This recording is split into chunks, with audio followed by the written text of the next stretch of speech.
I decided I'm going to do my master's thesis with students who were classified as having profound behavioral issues, behavioral disabilities, or they were classified as severely withdrawn. The results were very significant, and my study was published in a big education journal. I got a call from 60 Minutes who said, we want to feature your program and the whole hour on 60 Minutes because all of the students who participated, they all eventually earned the right to come to the school on their own. Welcome to Ordinary People with Extraordinary Stories. I'm Chana Weisberg, host of this podcast. Joining me today, we have a fabulous guest. His name is Dr. David Lazarson, otherwise known as Dr. Laz. He is a world-renowned educator, has won many, many awards for his proficiency in teaching, is a musician, an entertainer, and an author. Welcome, and thank you so much for joining us. Thank you so much for having me. I probably forgot a few stuff on there in that intro, right? Yeah, my mom would have given you a much bigger list. Right, of course. Well, through your story, I guess we'll learn more, but take us through your story. How did it all begin? Tell us a little about your background, where you're from, and how Okay, you got to Judaism, which I know is a fabulous story as well. that's a long one. Okay, everybody, pull up your seats for about 3 days. Right. Try not to take up too much of your time. Well, I guess you could say I was typical, alienated, all-American, Jewish kid in college. This is going back to early 70s. And my last semester, I'm looking through the course catalog and I see a course called Jewish Mysticism. I needed 3 more credits to graduate and get my degree. And I said, that's going to be an easy 3 hours credit. No problem. I was, Where were you studying? Where were you that was located? at the University of Buffalo. University of Buffalo. And you were getting your degree in? That's a very good question. I always tell people it was aerodynamics. I took up time and space. And I wasn't quite sure what it was. It was called American Studies, which Okay. meant that afterwards I could get a job at McDonald's or something like that. Okay. Weren't too many job prospects available. I did take one course called lifeguarding, which actually that was the one job I was That's able to really get. practical, yeah. Yeah, nice and Right. practical. I got hired, to be a lifeguard. But Uh-huh. I actually was lined up to help teach a course in geodesic dome building. Mm, Those are wild days. I spent mm. time living on an Iroquois Indian reservation, Oh, had yeah. an organic garden, the whole scene. And little did I know that 3 hour quote unquote easy course was like the biggest game changer in my life. It was taught by a Chabad rabbi, Rabbi The course Garari. was on Jewish mysticism or Yeah, yeah. yeah. It was. He was a Chabad shliach there in Buffalo, and I fought him tooth and nail the whole semester. I was I was not easy prey. Okay. It's You know, always the students that fight the most, right? yeah. The character. And it's funny because I felt like as much as I fought with him, I felt like I couldn't land a punch. He was always like Mm, too smart, too good, too funny, yeah. and too practical, too down to earth. He just, he was too good in a way. But he got me to realize that what I thought was Judaism and what I supposedly knew about Judaism was a far cry from what it's really all about. I had no idea that people were practicing Judaism.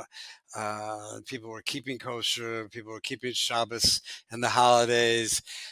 I thought the Torah was like this ancient ritual. It's on two sticks. Mm. You hold it up in the air, on Simchat Torah, and you dance with it to remember the good old days. And I had Right. no idea that it was applicable and on so many levels to our daily lives. So consequently, I fought him the entire semester. Do you remember what you were arguing about? Like, any specific Everything. things that every day? Okay. Anything and everything. The Jews are the chosen people. Okay, let's maybe Mhm. he could choose somebody else for a change. Right.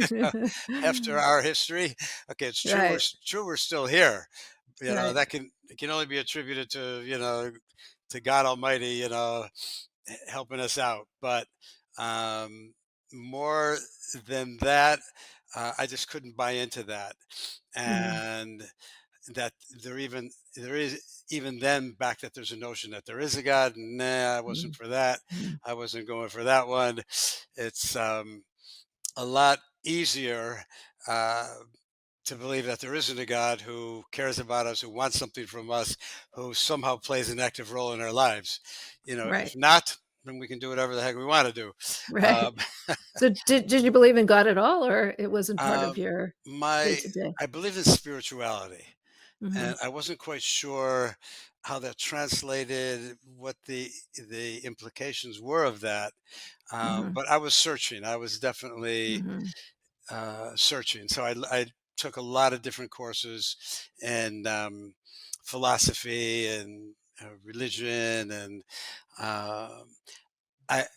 It wasn't so many people would, especially today, that you go to a university to make a living, mhm, and my attitude back then was, I want to know how to live. I don't even know. Forget about mhm, make a living. It was like, mhm, how do we live? How do I live? And so that's really how part of the whole searching process. mhm. And towards the end of the semester, Rabbi Garai was talking about, let's go visit the Lubavitcher Rebbe. They have a weekend encounter. It'll be exciting, interesting, challenging. And for some reason, I said yes. Whoa, okay. That was brave. Yep.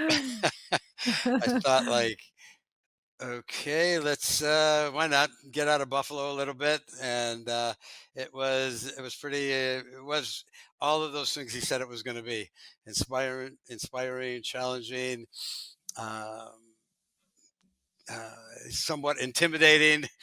Right. Um, Well, I mean, what was your reaction when you came to such a religious neighborhood, so many people, when you saw the Rebbe? yeah, What was I'd never seen anything like that in my life. I I thought can imagine. I thought, wow, I'm walking into like this huge movie set, and Right. everybody's dressing up. Right. All the black. Yeah, that was. Right. Uh, All these black suits, I black was like, hats, everything, yeah, beards, I was like, yeah. I could dress up. Maybe they'll hire me also.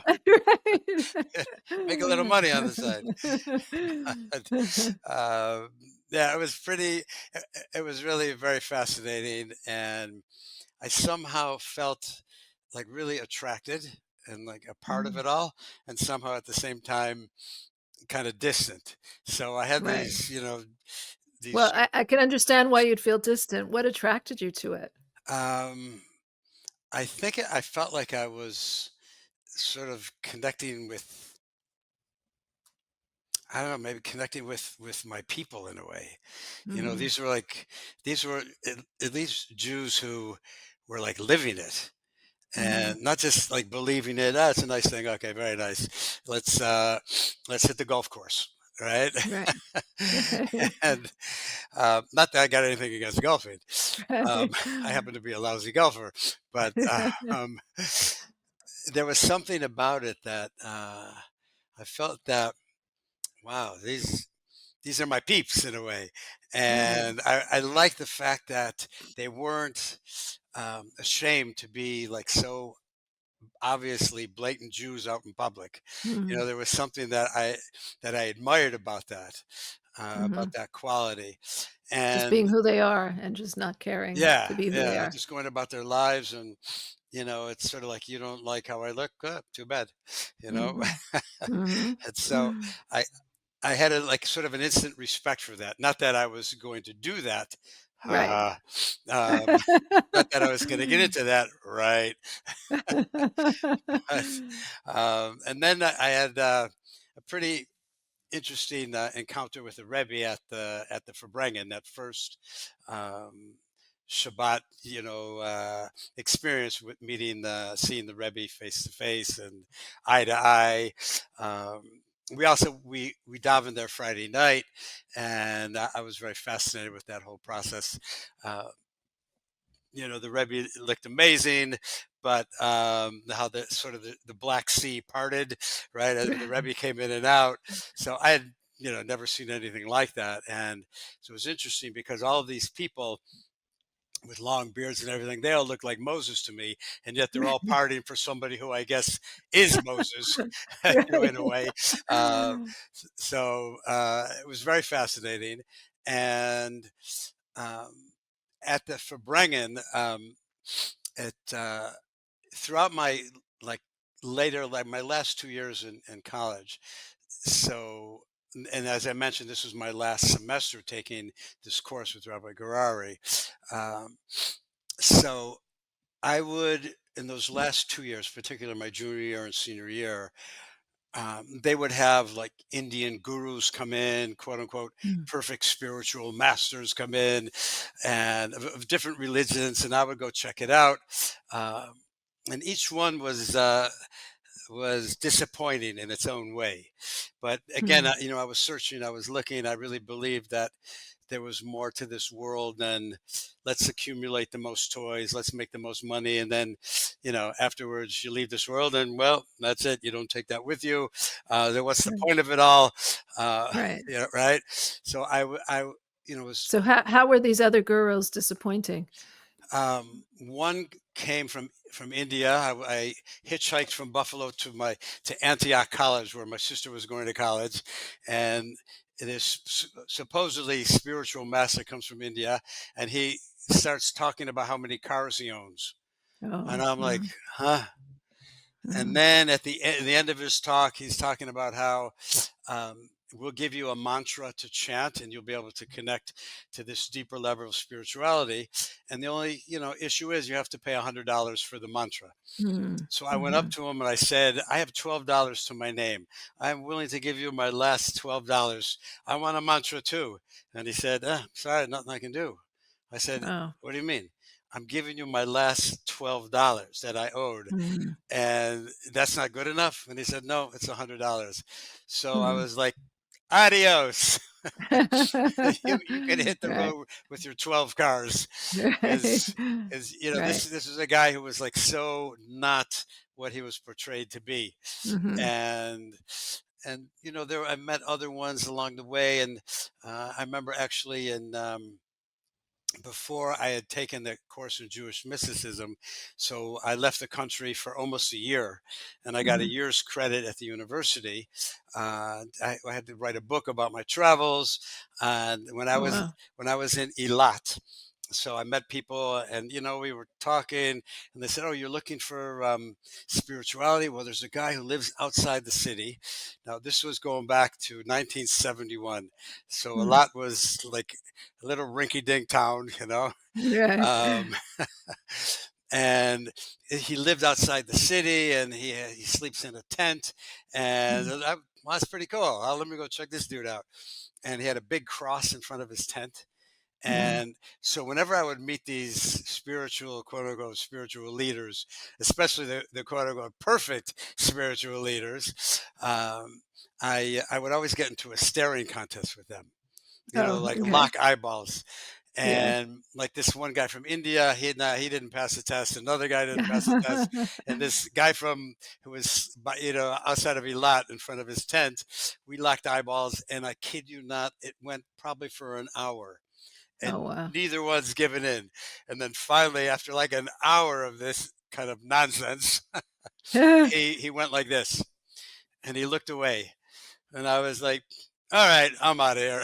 I Uh, don't know what I was expecting, or The funny thing was, the next day, I'm walking down the sidewalk in the street in Eilat, and I see him, and we both went like this.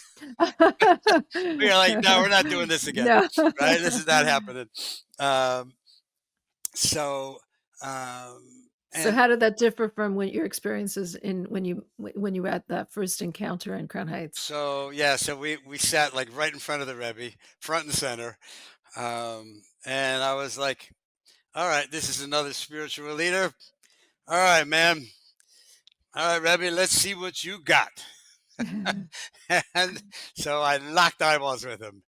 And I'd say maybe I lasted 10, 12 seconds. Really? Why? Why was And that? then I went like this, like, whoa, okay. And then the Rebbe motioned for me to say, he wrote what he went like this with the cup, and I'm like, what does that mean? What am I supposed to do? And so then Rabbi Garari said, here, fill up your cup, say l'chaim. I was like, all right, that I can do, no problem. Wow. So yeah, I don't know, it was that gaze. I felt like this is a real spiritual leader. The fact that all these people who look so wise and seem Mhm, so wise, I didn't really know, but they mhm, looked the part. mhm. Like Hollywood couldn't have done a better job. Right. And that yet they were all listening intently, to this person. Um, there's something here. There's definitely Mhm. something here, and because, like I was saying, especially the ones with the long white beards, they looked like Moses on the mountain to me. But they're listening to this one rabbi. He must have something really worthwhile to say. So they translated for us the Rebbe's talks, and then the singing in the middle. Um, and I just love the Rebbe's energy. Here he looked like an older gentleman already. Anybody who had a long beard looked like an older guy to me. Right, So right. Rabbi Garari, I thought, was like ancient history, and he was Right. probably 3 years older than me. But when I took the course, I was like, "Oh, this is my grandfather teaching the course, right?" So, um, so I said l'chaim, and um, I felt like after that weekend, I was saying that I love the Rebbe's energy when he stood up and he was clapping like this and Mhm, moving like this with his hands. I was like, this is like the coolest rabbi I've ever seen. mhm, This guy is like amazing. So I felt like I wanted to learn more. I wanted mhm. to get a better taste, like to really.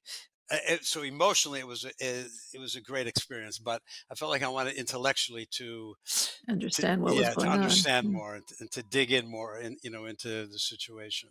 And Mhm, so I went back to the university and finished up, and the I was supposed to go back to, it was like already middle of December.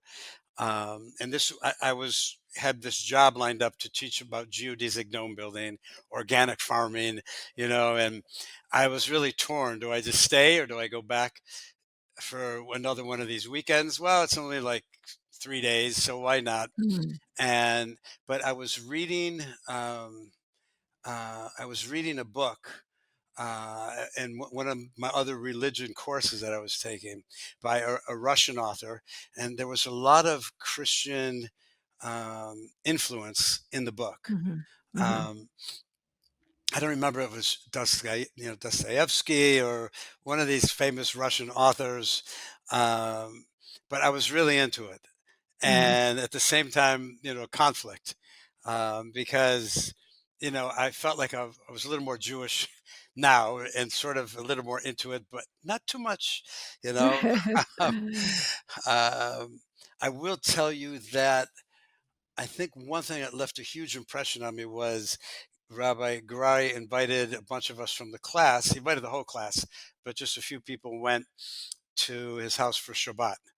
Mhm. And so it was Friday night, and I I had never seen anything like that. Everybody, they're eating together at the table. Nobody's rushing out. Mhm. Like Friday night, if my parents said, "Come sit down, we're gonna have a 2-hour meal together," like, Right. excuse me, how about 2 minutes? Right.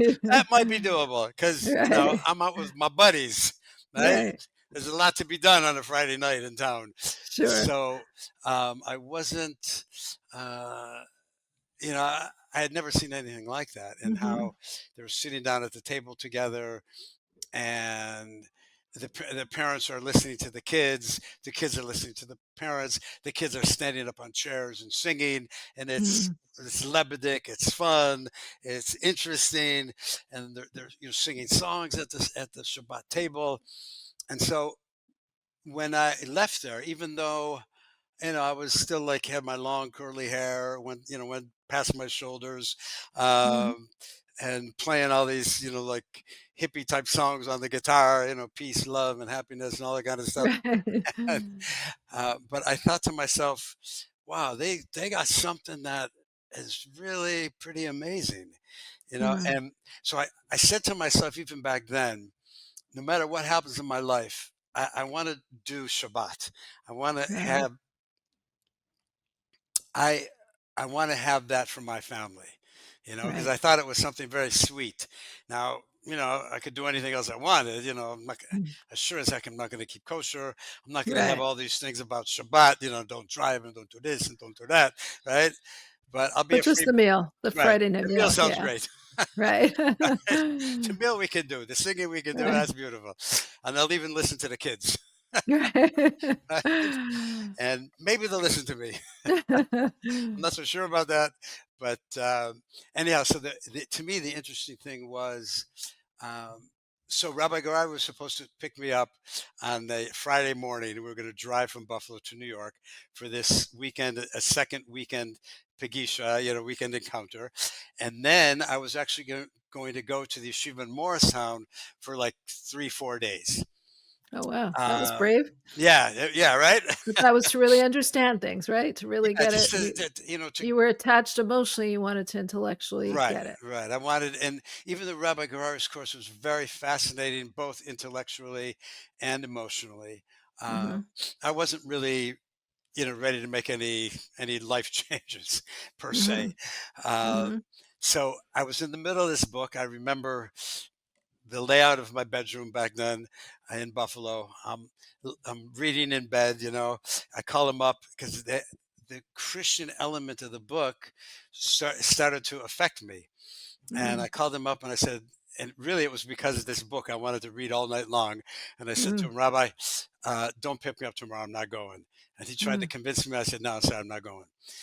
So then I remember I closed my eyes. This is now you might think this is kind of crazy, but um, you remember I told you I had that staring contest with the Rebbe.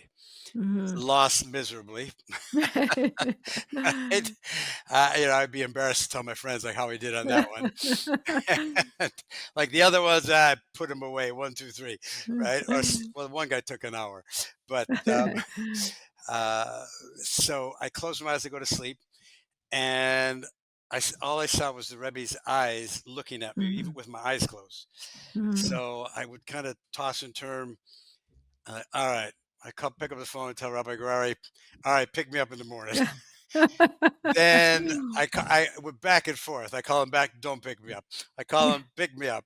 And so it was sort of this weird experience that I had, seeing the Rebbe, just the Rebbe's Right. eyes staring at me. Interesting. Yeah, I guess you sensed something big was gonna happen that weekend. I guess so. And I guess it was, they say flight or fight, Right. right? That's right. So I was really conflicted, but I did end up going. Mm. And there was more learning. There was more. The pagisha was amazing. The dancing was amazing. The singing was amazing. But I loved the learning. And Mm. then I went to. Then I went to Morristown. Mm. After there were some sessions on Sunday, and we drove to Morristown. And have my first reactions were, "This must be a psychological ward here." Like, what do they have psych patients here? Right. You know, that was one reaction. The other reaction was, wow, these are guys from my own background. Some of them had long hair, walking around in jeans and a t-shirt, so I could relate.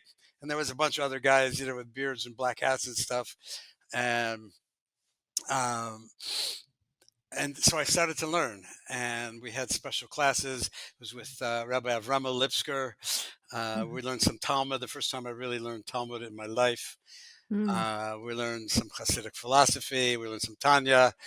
Uh, we did some chumash, on the parsha, uh, and and I liked it. I enjoyed it a lot. Uh, After 3 days, I sort of, okay, this is kind of intense. I need to go back home. And I remember meeting, oh God, I wish I could remember his name. At some point, hopefully it'll come to me. Um, oh, okay, good. I have to give credit where credit is due because we returned. I returned the favor to him, and he returned the favor to me. I said he actually gave me the. He said to me, how do you like it here?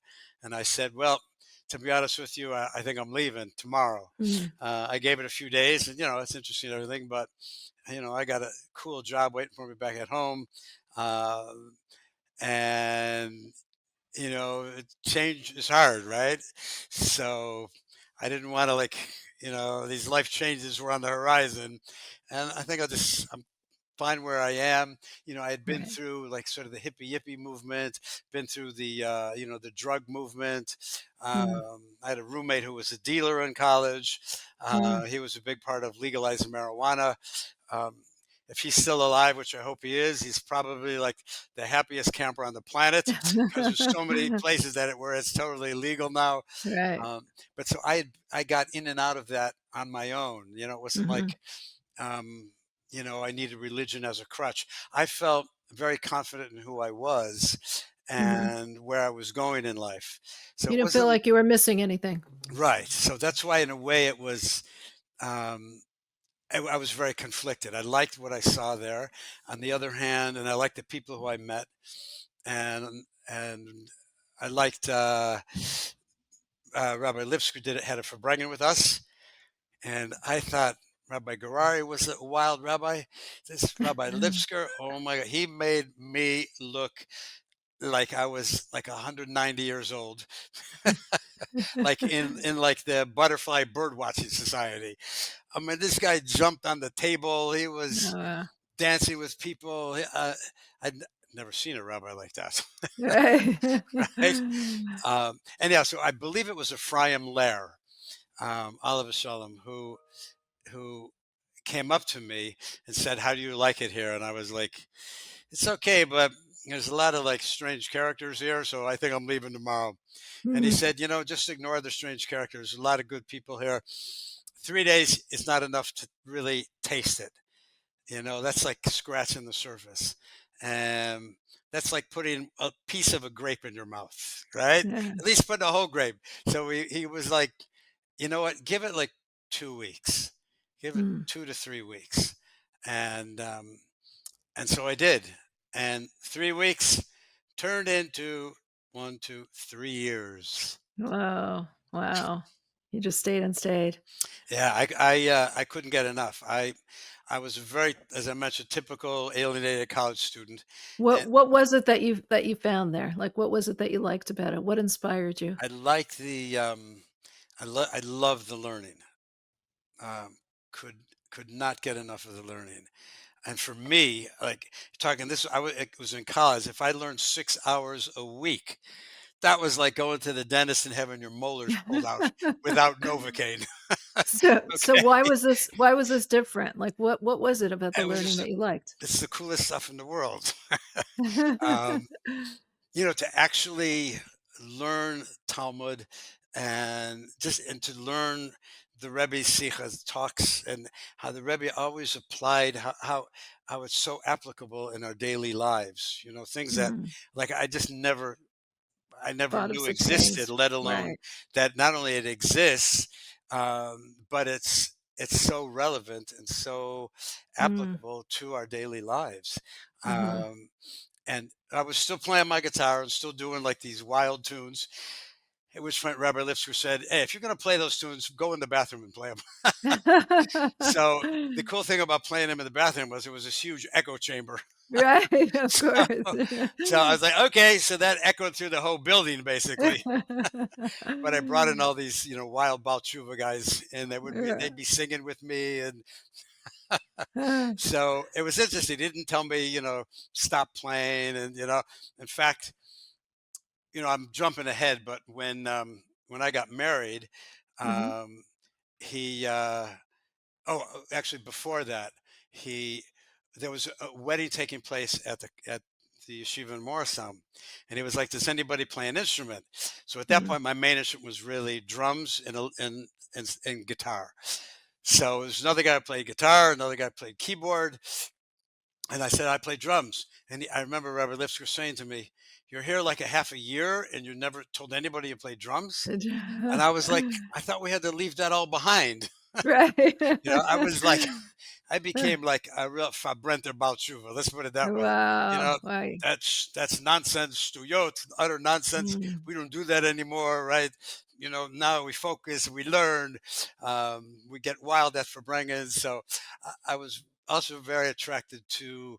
There was like it was this deep learning aspect, so very intellectual, and at the same time there was a very emotional connection, with the Mm. davening and Mm. finally understanding. I was such a greenhorn. Like, I remember watching people daven, and I'm thinking, oh, I'm supposed to do the two step. You know, I guess that's part of the davening. So I'm like basically doing the cha cha, right? Cha cha Right. cha. I'm doing like Shema, right. I thought that's what you're supposed to do. I'm watching the footwork. Um, Right. I knew so little, uh, and I really could not get enough of the learning. So I would I would wake up in the middle of the night, just smile. I couldn't get enough of it. And Wow. so I Wow. sometimes I'd be learning 6, 8, 10 hours a day. Mm. Just studying and What a loving it. change. What a Well, transformation. So 3 years huge. later, you're just completely different and, like, take us through what happened next.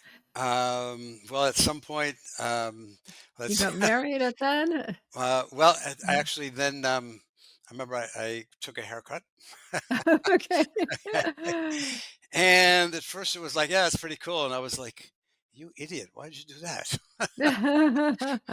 Nobody said anything. Nobody was Right. forcing me, But I felt like I was sort of, more getting more into things, and I always liked the fact that the guys who were like in the regular yeshiva there, known as Tomchei Tamimim, we were in what was called Tiferes, and Mm. or the regular yeshiva guys called us the Sitra Achra, which is a Hasidic term that means the other side. Okay, Right. even though they loved us, we loved them, Yeah. and uh, it was we used to learn with them, and uh, it was just an amazing experience. And Wow, that's am yeah, amazing. So I understand at one point you also went for your doctorate in education. I mean, how did that come about? yeah, Or got into education. So tell right. us a That little was about that. actually after I had my first yechidus with the Rebbe, and that was maybe like I would say in June. So let's say I got to the yeshiva in December. So Mhm. now it's just like a half a year later, and suddenly, I'm wearing a white shirt. I got Mm. a dark sport coat, dark colored sport Yeah. coat. I got a black hat, and I got a little scruffy beard. That I look like Right. Fu Manchu with a few hairs over here. When I went home, my uncle said to me, "Ah, you're at least you're trying to grow a beard now, huh? Like, okay, maybe the yeshiva's good for something." But I remember Rabbi Lipsker said, "Whoever has a birthday in those days, you could go in for yechidus for your birthday. So whoever Mhm. has a birthday coming up, this is like the beginning of June. So whoever has a birthday coming up, raise your hand and I'll write you down, and you can come into the right for yechidus." So all the guys there thought, okay, this means if you have a birthday in June.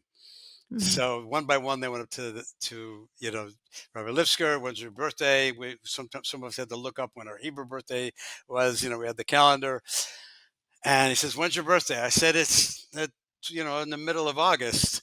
But you asked who has a birthday coming up. August is coming up, so 2.5 months from now. So he was like, they Mr. Klugermensch, huh? Which means, yeah, yeah, wise guy, huh? Right. So he said, but you know what? Since you hopped around, you jumped in there and took advantage. So he said, I'll let you come. Mm. And so that I had 3 private audiences with the Rebbe. One before getting married, one when my wife was expecting our first child. Um, I'm sorry, yeah, one as a yeshiva bacher for my birthday, and then Mhm. one before getting married, and one before our first child was born. And each one, um, each one is a whole separate hour together. Okay, Wow. so I'll just mention though that that first yechidus, I was sitting on the bench, and I remember all there was about 6, 7 of us from Morristown Yeshiva, all these sort of wild Baal Tshuva guys, ready to go into the Rebbe. We get there like 8 o'clock. We daven Mariv, and then about 3 o'clock in the morning is when we went in. So here are all these like young guys. We're sitting on benches. We're like this, you know. Right. Wake me up when it's happening. We were like we like gone, and in the meantime, the Rebbe is seeing, person after person, groups of people. He came out to daven Mariv, the evening prayers. He goes back in, and it's one after the other, like for hours.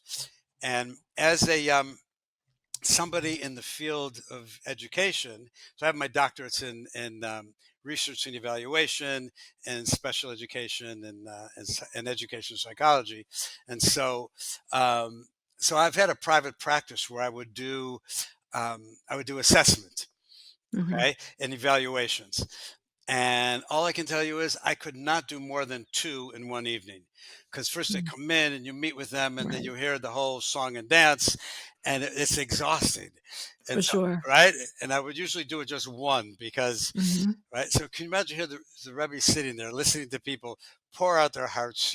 Wow. Everybody comes in with different, some for sweet brachas, some for bracha for this, and everybody's got issues or whatever.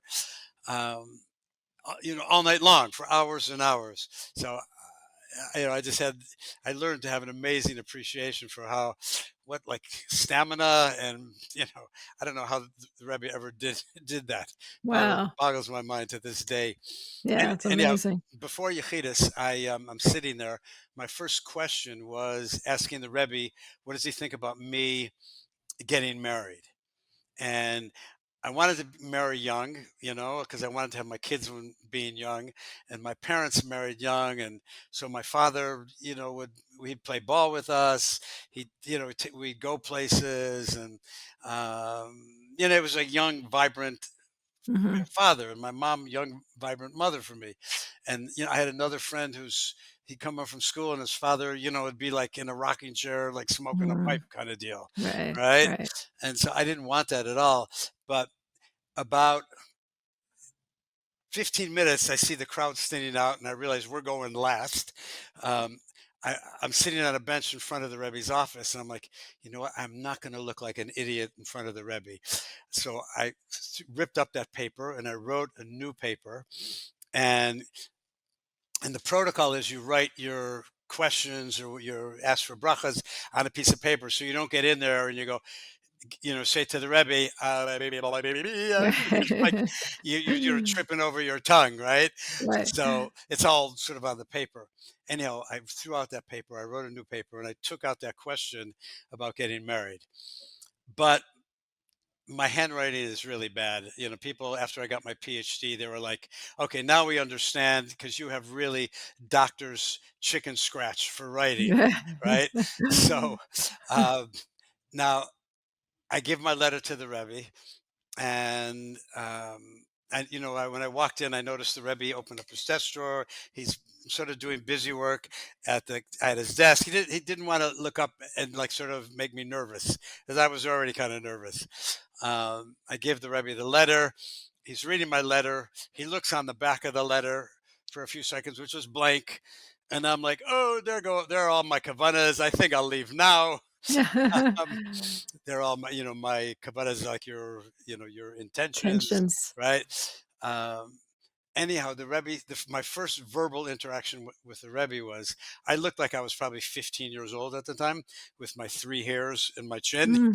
Mm. And the Rebbe says to me, he's looking at the paper. He says, "You write you will be 33 in LL," and he looks up at me with like this look, like, "Huh?" And so I said, "No, Rebbe, that's 23." So we were Okay. off to a great start. Alright.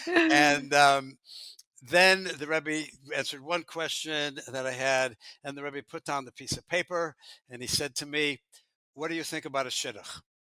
Mm. What do you think Which about means getting married?" mhm. And I was like, "That's not in there." I took Yeah. that question out. That's not fair. Right. Um, and I remember at this point, I was thinking, okay, Rabbi Lipsker, I'm going to have a word with you. Nobody Yeah. ever told me like the rabbis might ask you questions. And Right.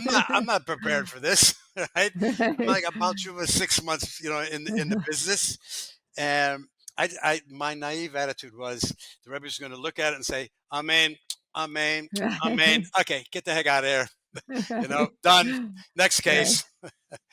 And so I said, I remember I had to like sort of search for an answer. And I said that, well, I do think about it, but I don't really know if I'm ready or not. Mm, Then the Rebbe asked me a question, what do your parents think about it? mm. And I was really taken aback by that.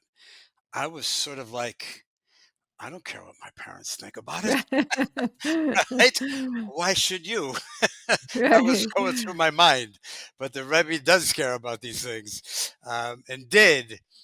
And so I was kind of dumbfounded by that. So again, I had to like dig in, like, what would my parents, think about it? And Mm, so I said, well, knowing my parents, they probably want me to have my parnasa, my livelihood already straightened out. And um, uh, then the Rebbe said to me, "Is anybody taking care of it?" And he didn't wait for an answer. He just looked back down at the letter and went on to my next questions. I asked about. They offered me the head lifeguard job at the summer camp the Morristown yeshiva. The Rebbe totally bypassed that one. He answered another question. Oh, I forgot to mention this. One of my questions was that I wanted to go back to university and get my master's degree in Judaic studies. mm. So he's looking at the letter, and he says like this: "You write you want to get your master's degree. You want to go back to college, get your master's degree in Judaic studies." He looks up at me and he says, "Why?" And I'm like, "Okay, Robert Lipsker, I'm going to kill you." The Rebbe's asking me a why question. I, Right. I was so, unprepared, but in a way it was good because I think if I would have thought that the Rebbe might ask me questions, then I would have been like a total basket case. The Rebbe's Right. asking me why, and it was sort of like, the question was sort of like a question that Rabbi Lipsker would ask at a Farbrengen. He was like, Mm. are you out of your mind? You're Yeah. in a place where people live and breathe this stuff. It's reality for them. It's not like, let's discuss the significance of Rashi in the century that Rashi lived in Right. and why he came up with the philosophy that he did. And people get their doctorates in Rashi, and Right. I don't mean to put that down, but it was like, Sure, you're but going to this go is back, real. right? Right. So I What do you answered, need to university for that? yeah. Right. So I answered the Rebbe again. I sort of had to like, you know, tighten my gartel, even though I wasn't wearing one. Right. and I said, I wanted to go into curative work, the sort of helping Jews come closer back to Yiddishkeit, because that's where I was coming from. And I felt like I'm telling the Rebbe that a master's degree will give me more, I don't know, credibility. Yeah, I could teach more at a college level. So the Rebbe said to me, find out exactly how many credits they'll accept. And then he folded up my letter and put it in the desk drawer. And the protocol was to back out of the room, and Mm. so I did. I thanked the Rebbe, and out I went. And Michael Muchnik was ahead of me. The Rebbe paid money for him for his artwork. Wow. Everybody goes back to Morristown flying high, and I was like, I had no idea. I'm supposed to get married, supposed to get a job. I got to know what I'm doing. Am I supposed to become the lifeguard? Uh, you Yeah. know, what am I doing? Am I going back to college? I had no idea what I was doing. Anyhow, 2 months later, I was engaged. Oh, wow. Wow. Yeah, so Wow. that was Yechidus number Wow. one. Isn't that amazing? So you have fascinating stories. I wanna jump a little ahead though too, Sure. because I know you're so involved in education and you were can you tell us a little about that? How you completely, changed schools around and how you got involved with race relations as well? Sure, sure. I'll do my best. Yeah. Yeah. I always sort of, I guess, coming from Buffalo, and well, what can I say? Once you're a Buffalo Bills fan, you always root for the underdog. Mm. Okay, we get close, but Mm. not quite.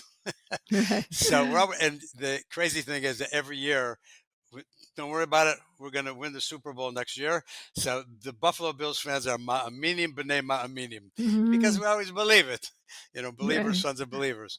So um, there's kind of like a lot of funny stories that there's a prelude to this, but I'll skip that. Um, but I did get a bracha and guidance from the Rebbe on going back to get my master's degree in special education. And it was very relevant how the Rebbe told me in my first yechidus, find out how many credits they'll accept. And Mhm. again, and that's another time and place for that one.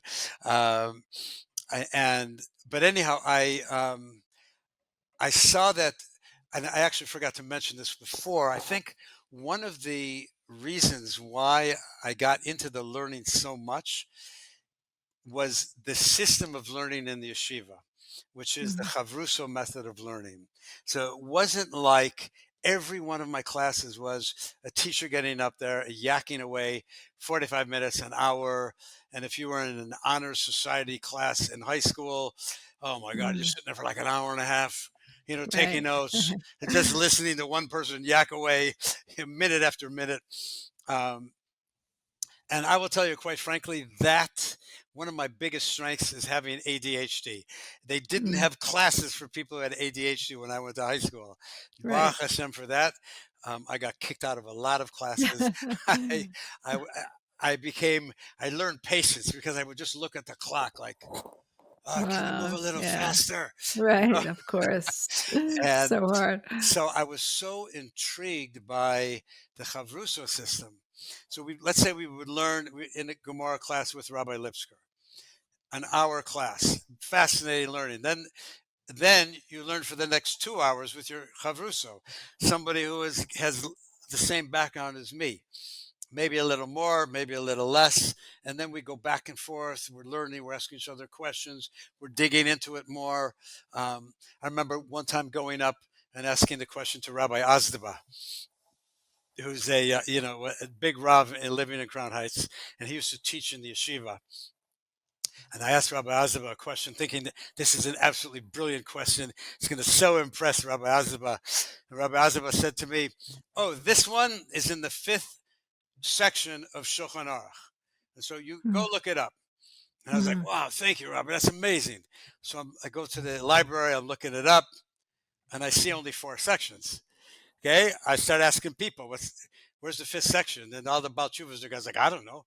I got, there are Yeah. the books over there. Maybe it's like hidden behind it or something. Maybe it's a different shelf. I went up to Rabbi Lipsker and I said, Rabbi Azaba told me it's the answers in the fifth section of Shulchan Aruch.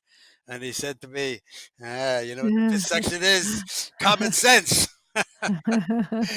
But then he said to me, I went back to Rabbi Azaba and I said, okay, but can you give me a hint where I might find the answer? And he said, the fifth section of common sense you only get after you learn the first four, Yeah. which I thought was Right, brilliant.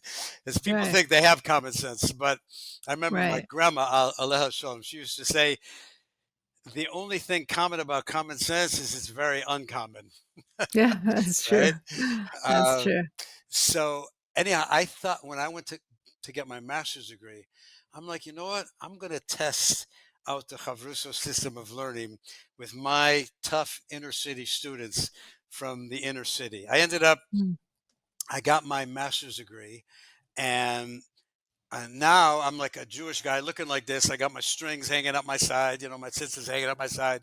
I got a beanie on my head, and they didn't have cool beanies when I first came back. It was all like these beanies that the Pope wears, Right, Lahavdil. So now they right. got beanies like this, with the Buffalo Bills logo, cool ones that can impress my students, right? So, but back then they were like, nah. And anyhow, I had I decided I would do my master's thesis with students who were classified as having profound behavioral issues, behavioral disabilities, or they were classified as severely withdrawn. Mhm. And I was wondering, will the Chavruso system help those behavioral challenge students to to be more responsible? Will they help the students who are withdrawn, quote unquote, come more out of their shell? And so I had like maybe 12, 15 students, some, one on one end of the spectrum, some on the other. And I put them in the role of sort of being the main teacher to work with younger students in a public school. Mhm. And anyhow, the results were very significant. And my study was published in a big education journal. And from there, I decided I'm going to test it on individuals from a detention center, and Mhm. putting them in the roles of not just of being chavruso, but of teaching younger students in the public school. And my Mhm. principal agreed, which was amazing. It was very highly unusual study. Those students who came from the detention home initially, they had an escort, because otherwise they might take off and run away. And Wow. so they were driven to the school. There was one who was handcuffed to his Oh, escort, wow. and uh,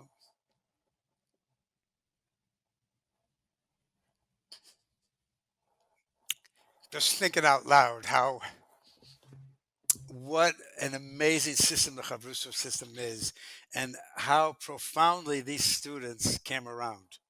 Amazing. Just Wow. incredible. Then when I moved to New York, I'm jumping ahead here. So that study was also published. I got a call from 60 Minutes who said, we want to feature your program, and the whole hour on 60 Minutes, of, because all of the students who participated, they all eventually earned the right to come to the school on their own. Amazing. Wow. Totally got into this role of being a person who could give, a person who could be responsible. They just totally loved the role, accepted it. We had one day where it was absolutely pouring like buckets, and the driver said, "I'm not going out in this rain," like. So this one kid said, "Okay, I'm riding there on my bike."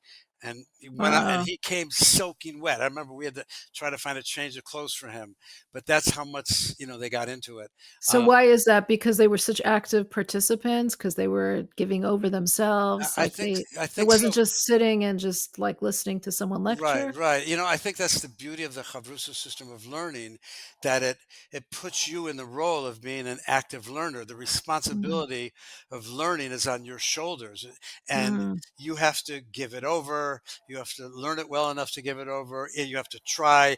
And your Chavruso might challenge you, and you have to defend it. And and I wrote up a paper, and which was also published in a big education journal, and quoting the Rebbe, where the Rebbe said that both the Yetzer Tov and the Yetzer Hara come to play. That's your good inclination, and the negative inclination, both contribute to the learning process.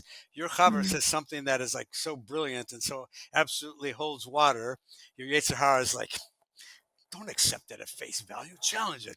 So you're like, nah, I don't think that's true, man. I mean, come on, look what we learned over here, look what we learned over there.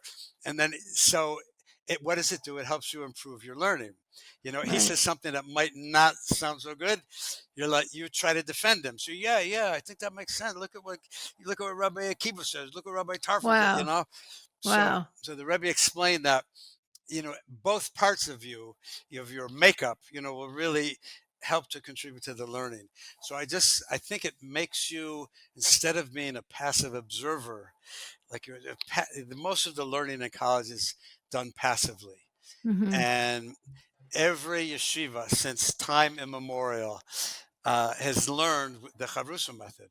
I remember Right. learning, I forget where it says it, but there's somewhere in the Talmud where it says that Moshe Rabbeinu, when he went up on Har Sinai, he studied Torah with HaKadosh Baruch Hu, with God Almighty, Chavrusa style of learning, Wow. Wow. which is the Wow. coolest thing. And it says that Moshe had to like break his head over it. I Mm. had this like this naive attitude, like, all right, Moshe, just sit there. I'm gonna zap you with it. And Moshe's Right. like, Yeah. okay, I got the first, 12 tractates. What's next? All right, you got a few Right. more. All right, I think I got it all. Right? Right. But Right. someone was like, nah, you have to put in effort. There's no Right. shortcut. You Was know. there any other I know you were like, you got many awards for being a teacher. Was there any other tricks of the trade that you can share with us of what you Um, felt? I mean, the chavrusa is a really important one. yeah, Anything Chavrusa is else that you amazing. also felt? Well, in my master's degree, I took. I've been really fortunate that I've had some great, like amazing educators, and who I learned from. One when I wanted to backtrack just a sec because when I got my master's degree, so yeshivas found out, oh, there's this Jewish guy on the planet. He was like maybe the first guy to get a master's degree in special education. We want to start a special ed program. This was 1977. Okay, so this goes back. So I got a call from yeshiva in Los Angeles. I wrote into the Rebbe. I don't hear anything. I get a call from yeshiva in New York. Right into the Rebbe. Don't hear anything. I'm thinking that's why the Rebbe sent me back to get my master's degree in this, because now I can help yeshiva start a special ed program.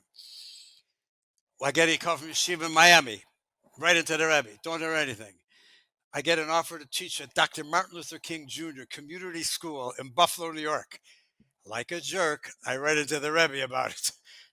Idiot. Thinking the Rebbe won't say nothing. The next day, Rabbi Klein calls me. The Rebbe said, take the job. Wow. Like, really? Wow. Rebbe said, take the job. Bracha v'atzlacha. I'll mention you at the Ohel. Blessing, success. I will, mention you for a blessing at the previous Rebbe's gravesite. And I'm like, seriously? Yeah. And my attitude was, I got a better idea, Rebbe.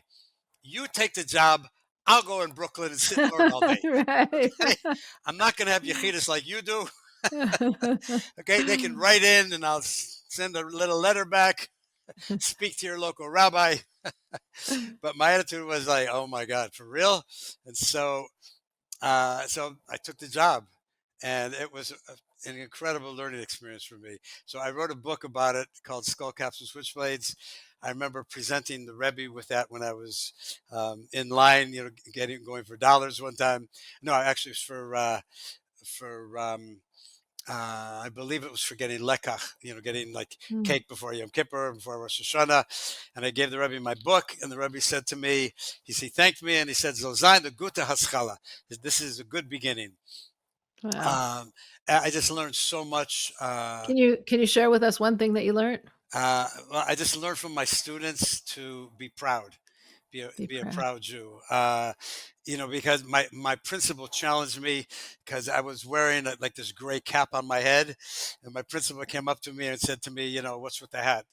you know and I couldn't answer him. I was so like nervous. I remember he was touching my chest. He was like, "What's with the cap, man?" He was African Mm. American, this big dude, like 6'3", 6'4", 250 pounds, former football player. and Wow. and I was wearing this gray cap. I didn't have the guts to wear my kippah. And he's like, "What's with the cap, man?" I was like, "Hey, I felt like my tongue was like 10 feet long. I'm stepping over my tongue." And he says to me, "You want to make a statement about your religion, wear your skull cap. Don't wear no hats in my building." And then he turned Wow. around and walked away. So he challenged me, and it was only because he did. I'm sure maybe to this day, I still teach in the public school, and but now I wear this. Decades Right. later, Wow. Wow. I think because he challenged me, and my students were.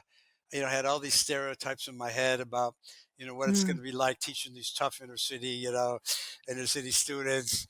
Um, I would keep spare yarmulkes in my drawer. They'd put them on their head. They'd take out my sitter and pretend to be reading the sitter. They were Wow.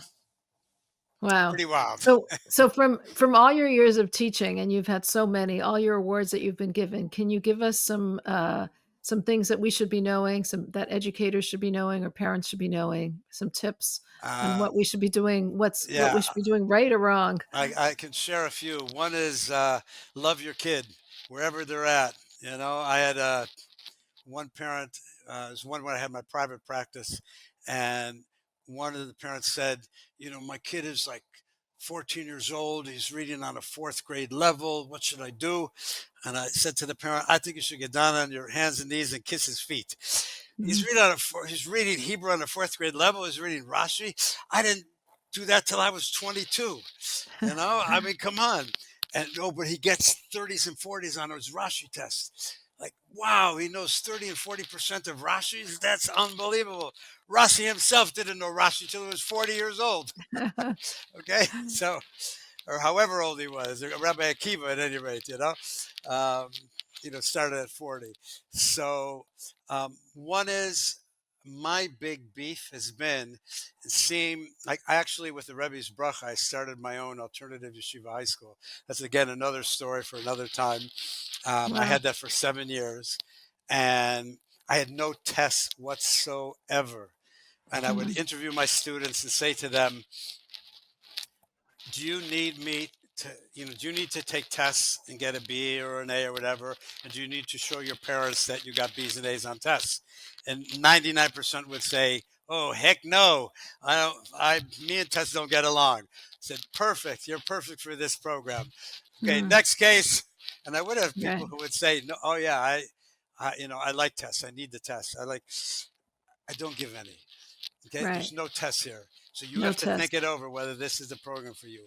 Because in the yeshiva in Morristown, I had I didn't have one test in that entire year where I was there full time. I had no tests, and yet I was learning 8, 10, 12 hours a day. You want to Mhm. test me out on what I know? Okay, sit down, and I will put you in your place. Right. Right? Not that Right. that's my purpose, but there was growth, there was development. But I love the fact that it wasn't based on the secular world is based on you memorize, you spit back the information on a test, you forget it sometimes a day Mhm. later, sometimes 2 days later, sometimes months later, but you forget it for the most part.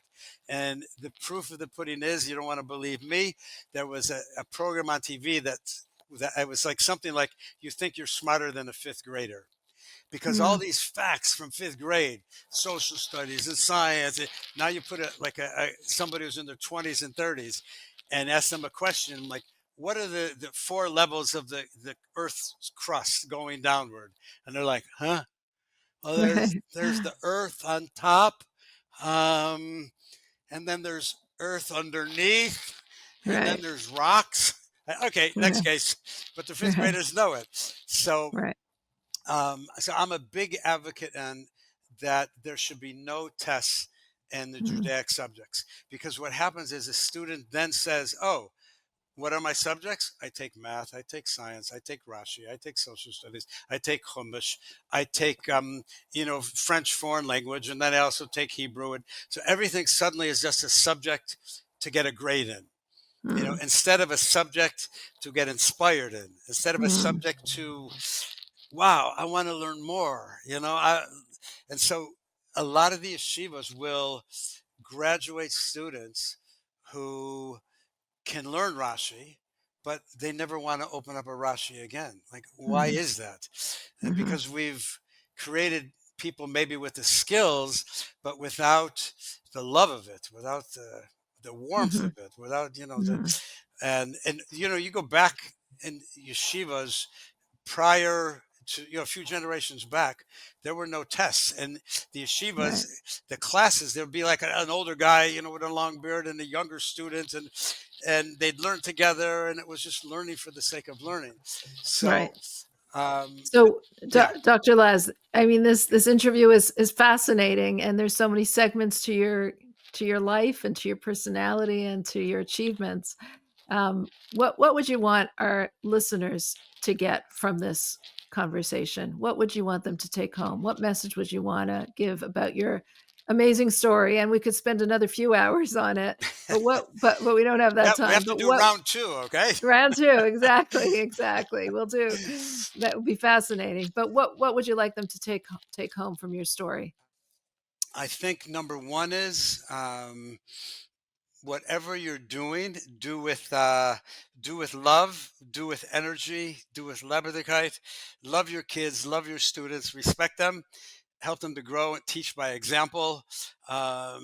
If you can yell and scream at them, and if they go out and see you doing negative things, you just lost your audience. you Yeah. know um, I remember this rabbi, when I taught at the Manhattan Day School, and I worked with some amazing educators. One was David Kamenetsky, principal of Manhattan Day School. I ran their special ed program. Again, this is something we'll say for another time. I learned so much from working with him, and working with my principal in the public school system here, an African American woman by the name of Linda Walker. Amazing principal. What lessons I learned from her. So I've been very fortunate. I've worked with some ones that were like, but I've worked with some great ones, and their lessons were really lifelong. Anyhow, Rabbi Avram Kamenetsky, who was a nephew of Rabbi David Kamenetsky, Oliver Shalom, he had a sign on his door, and it said, Mishenichnas, our door, Marbim Besimcha. Okay.